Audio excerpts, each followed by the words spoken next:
Could I get 8 tickets, please? For what movie? Yeah. Okay, what's up? Hi. Hey, chat. I'm Booster. And I'm Aaron. That's and right. we are your unemployed friends. Well, we said the same time that time. Go team. Well, right now, it's 10:30, November 25th, Tuesday. Zootopia comes out tomorrow, but we just saw it. It was great. It's great. great. Forward to a zoo. Anyway, yeah. I was really looking forward to it because Zootopia was the first movie that made me a furry when I was 15. I saw it when I was 15. I saw it 3 times in one weekend. I dragged my mom to the midnight screening, and I was like, 15-year-old me, if I saw where I was today, I'd be very happy. Because, like I said, I saw it with my mom, and tonight I saw it with 8 of my furry friends. Yeah. Woo! I love character progression. Anyway, yeah, you said it was great. It was great. I said it was great time. too. It's fucking awesome. Like, Zootopia is my second favorite animated movie ever. It made me a furry. I wouldn't exist in the space that I am without it. I literally have a popsicle tattoo. You can't see it, but it means so much to me. And we saw it today, and it's great. What'd you think?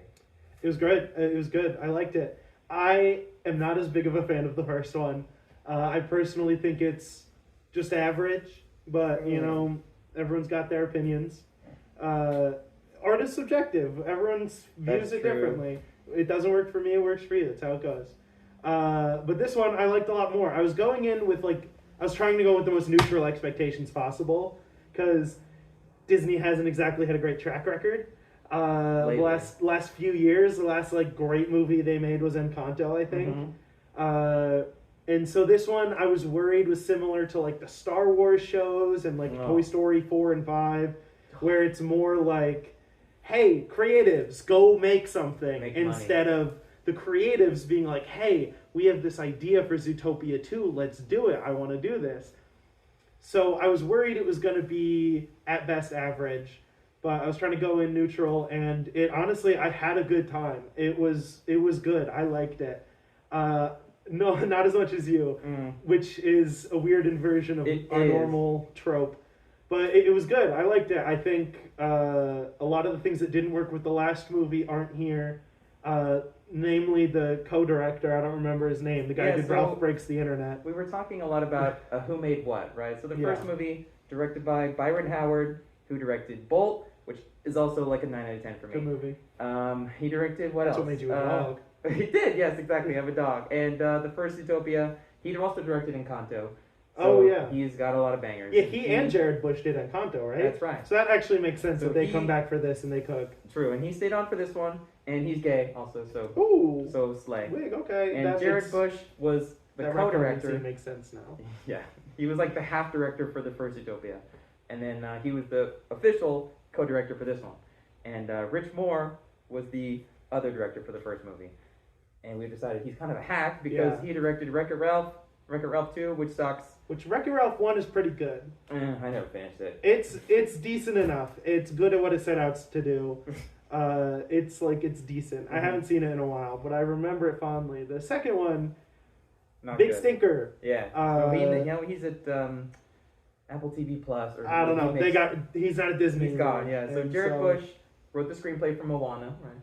I love that movie. So, I love Moana. Long story short, he wrote the screenplay for this one, and the production was there. Yeah. But for The Bad Guys 2, The Bad Guys 2 had the same production had the same as team, the first movie, and it was a which flop. we liked, and we both didn't like Bad Guys 2. Yeah. So it wasn't a lock. I didn't hate it. Bad Guys 2 was just mid. It was average. Mid it was the definition of a 5 out of 10. It was safe, boardroom, mass appeal. When you make something for everyone, you make something for no one, right? That's right. Well, I got sick of it because furries on Twitter being like, this movie's not that great, but oh my god, this character's so hot and this one's so hot. It's that's what they're going for. They're hot and the movie's bad. I know. The first one, the movie was good and the characters were good looking. This one, I was just like, the movie's bad and the characters are just okay.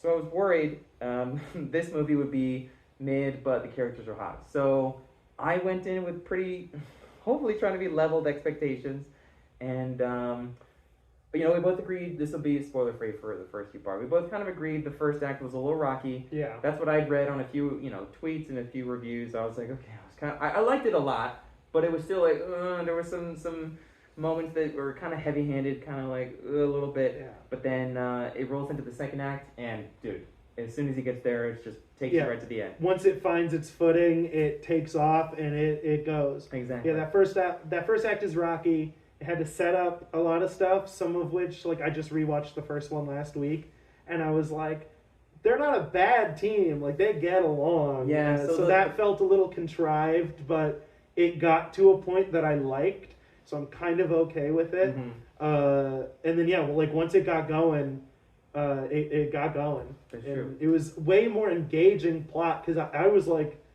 it was way more tense. It was. Just like who the antagonistic force is in this one and what they represent for like Zootopia, as opposed to the last one was just like she's gonna lose her job. It was a lot darker. And this one was like they might fucking die. Yeah, seriously, like a lot of the plot elements in the last half are like you will die. Like we are going to die, and they say die a lot. There was actually one thing. My friend Sam will know this. In the first movie, spoilers for the first movie, when he's like, "Oh, you think I might try to eat you?" And then it's supposed to be like super dramatic. Sam always said it would be better if he was like, "You think it might try to kill you?" And I'm like, "Yeah, you're kind of right. Actually, that would hit way harder." But in this movie, they seriously they're like, we're going to die. There is peril involved. Yeah.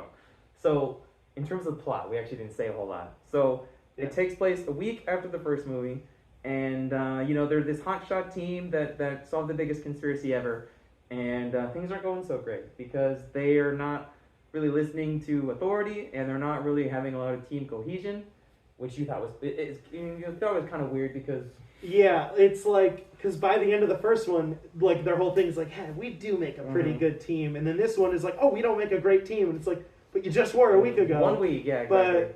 But it is. I'm fine with it because it's born from who the characters are. Like it is born from Judy is so headstrong, and she keeps going no matter what, that it's like that just doesn't work out because she doesn't stop to ask Nick his opinion, right? And it's like, so that I became fine with because it was born of the characters instead of you're right.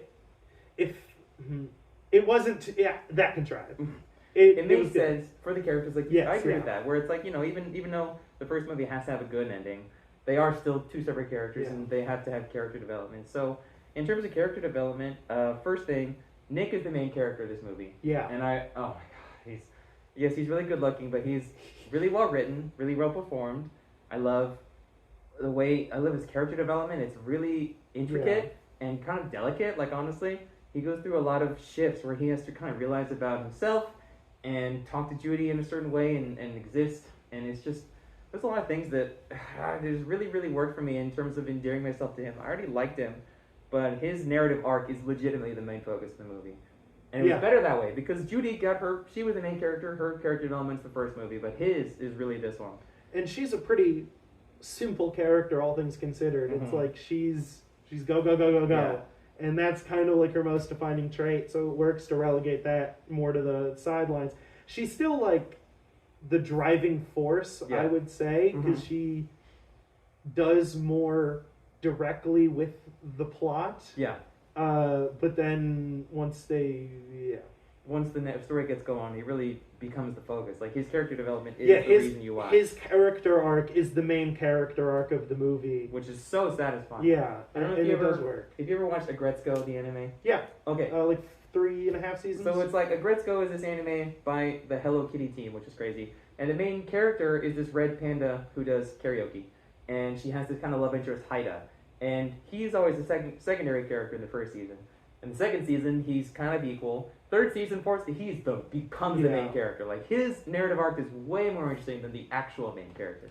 So it reminded me a lot of that. Where there's it's only like, so much you can do with her conceptually. Yeah, exactly. Like it's the same way where the joke ran out. That's right. She's a simple character, just like Judy, and Haida is the interesting one who wants to get with her and really has this much more detailed character. And I'm glad that the writers of that show and for Zootopia 2 really took notice of that.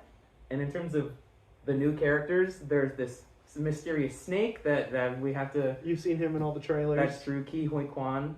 I was kind of worried be annoying. Yeah, I didn't even I forgot that he was playing him, and I was like, oh my god, Ki Kwan, okay, what's up? I know, I got a little nervous. Yeah, I also was worried that he would end up being like. There was like that one tweet that's like, oh, I bet this character is going to be so quirky and tags along with them, and they don't really like him that much, but they gotta help him. Yeah, it wasn't that at all. He was actually like very endearing, and he wasn't like the comic relief like true. we kind of expected him to be. He didn't play too much role in the movie until like about the second act, and he really didn't get overplayed, which made me really happy. Yeah. So I liked him, and then the new mayor, Patrick Warburton's horse. Yeah. He was so fucking funny. He was great. He's Patrick Warburton's just always funny. You hear his voice, I'm chuckling. He did his usual thing, but he played like a Donald Trump, Ronald Reagan type shit. I was thinking they were going more for Arnold Schwarzenegger. Oh, that's true. You're right. Because he's not like evil. No, but he is an actor turned politician. Yeah. Right? So it reminded me of Donald Trump and Ronald Reagan, and now. But I think they were going for Arnold because he was in action movies specifically. Good point. So he's mayor, and Arnold was only ever governor. He never went higher than that. True, you're right. He's hilarious. You never get tired of him. Yeah. And then they kept him sparse. That's true. Which worked. But his payoff was great. They didn't overdo any of the jokes. That's true. Which is what I got scared of. I was worried that they would just keep pushing one joke, and they never did. It's like every joke gets like a setup, and then it pays off a little bit later, and you're like, ah ha ha, and then it moves on. Yeah. And it's like, oh, thank God. We were talking about the first movie and the Godfather joke, and also the sloth joke, just a little. The sloth. Oh, I hate the sloths. I think the sloths is the dumbest thing. It's not the dumbest thing. It's funny. It was funny once. I honestly think it's hilarious, but it does go on, right? Compared to this one, wow. Yeah. Like it goes on so much longer. This one really. I mean, the Godfather does show up, and I got a little nervous. I was like, oh boy, here we go. But it really just it gets to move on, and it serves to move the plot forward. Yeah. But there was never like a sloth joke or a Godfather joke. There was references. There was references to The Shining, which was crazy. Yeah. I never expected that. But you never get sick of one joke just because, right? Yeah, exactly. Nothing overstayed its welcome. That's true. Which I think those two scenes in the first one do. I think The Godfather is a little too much. I think the sloth's just gone a bit too long. Mm-hmm. I'm like, the joke was funny the fourth time, and now we're on like the eighth punchline in a row, and it's like, cool it. This one definitely does clean it up on that. Yeah, this one, it was a much tighter script. And then the last new characters, the Lynxleys, they're like this like reigning power family in Tundra Town. Yeah. And the main one they're like the Kennedys. Well, I guess that's a good comparison. But the main one that we like is I don't remember his name. Paubert. Yeah, Andy Samberg. Yes. I heard it. I was like, is that Andy Samberg? I knew it was. I knew it was, and I couldn't believe. He actually did a really good job. He did a good job. It wasn't like a Patrick Warburton where it was just him. It sounded like him, but I could tell he was acting. Yeah, he was like doing a performance, and then he got to let loose and do his normal thing towards the end. That's true. But I liked him a lot. He was really cute. He was an adorable character, and I really liked his character development. I liked because he kind of serves as this like third wheel for Nick and Judy. In the first scene you see him, you literally see Nick like kind of get jealous. Yeah. Which I really was into because everyone who doesn't like Nick and Judy together. Yeah. So I really got excited seeing that, and he just becomes a really interesting character in the second act.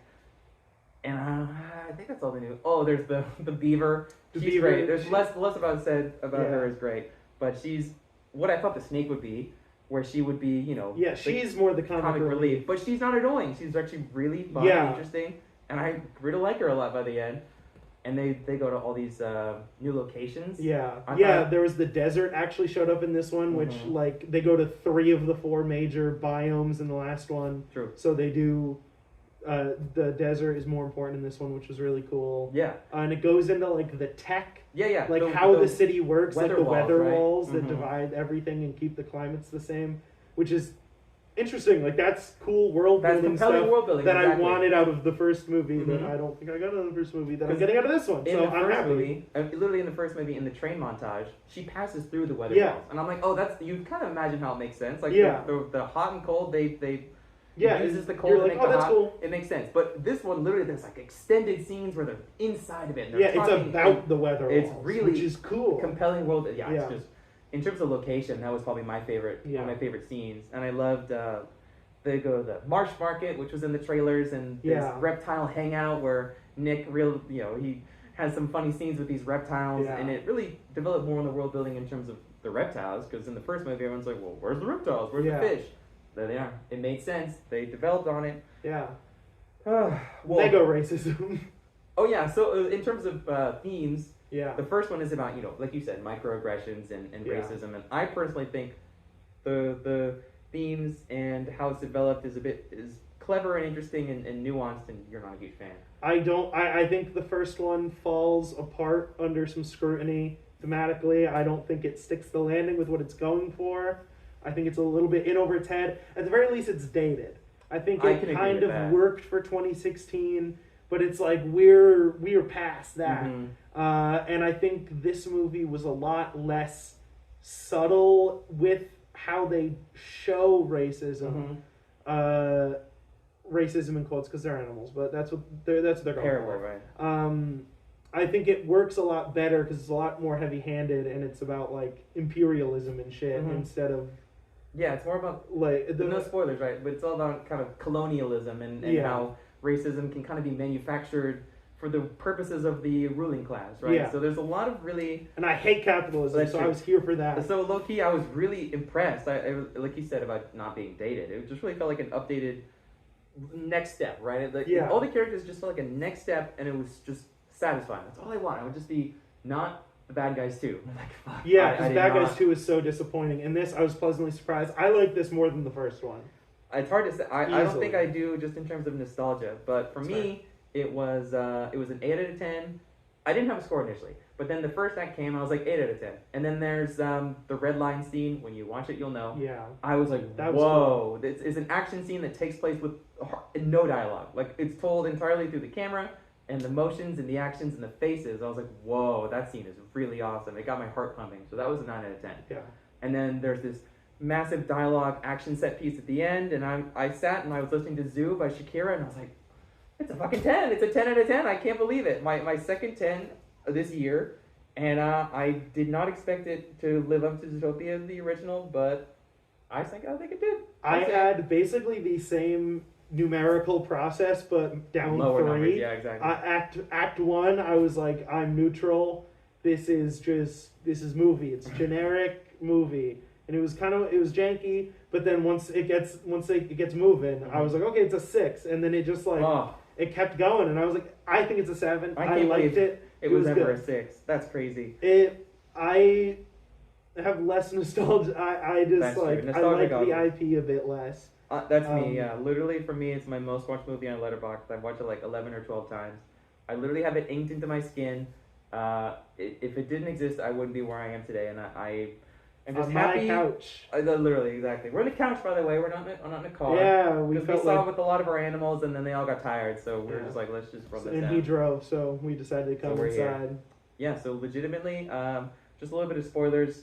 Go watch it, honestly. Yes. I just want to talk about the confession scene at the end. Oh my fucking god, dude. It was everything I wanted from between Nick and Judy.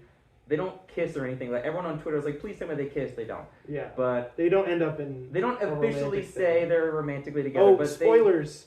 I already said spoilers. Oh, okay, Go ahead. sorry. Oh no, that's Oh, yeah, what I was yeah, saying. yeah. I forgot you gave a spoiler Yes, it's warning. spoilers. I thought you had more to add. No. Yeah, they say every single thing about, like, they're like, you're the only partner I would ever want. It's just everything I ever wanted from the first movie. It felt like a fan fiction for me because I was seriously like, everything that's unsaid in the first movie they say between each other, and they say love so many times, and they're just like, you're the only partner I'd ever want. Like, and then the carrot scene at the end, we stayed into the after credits. Yeah, that was cute. It was so That was cute. And they teased a third movie with birds. Can you believe that? Yeah, that was interesting. I never expected to leave this one being like, I'm excited to see another one, but I am. I'm like, if it's the same creative team, Mhm. I'm in. Yeah, bro, 'Cause literally give the last one a 5 out of 10. I couldn't believe it. I think the last one is perfectly mid. It feels like it was made by a focus group, and this agree. one feels like it was made by people. I'm glad. They literally had a credits thing where it's like, brought to you by everyone at Disney Anime. It was kind of cute. It felt a bit more artistic. Yeah. Yeah, like legit. Zootopia 2, go see it. We saw it in Dolby. It was freaking awesome. Yeah, it was good. That's about it. We're seeing it's Thanksgiving in a couple days, but we're seeing We got to see Hamnet and Knives Out 2. and that was that too. Yeah, and then FNAF 2 probably. Yeah, and then Avatar. And then Avatar. Yeah. And then Marty Supreme, your favorite. Yeah, Okay. I'm excited for Marty Supreme. It's been real. Catch you later.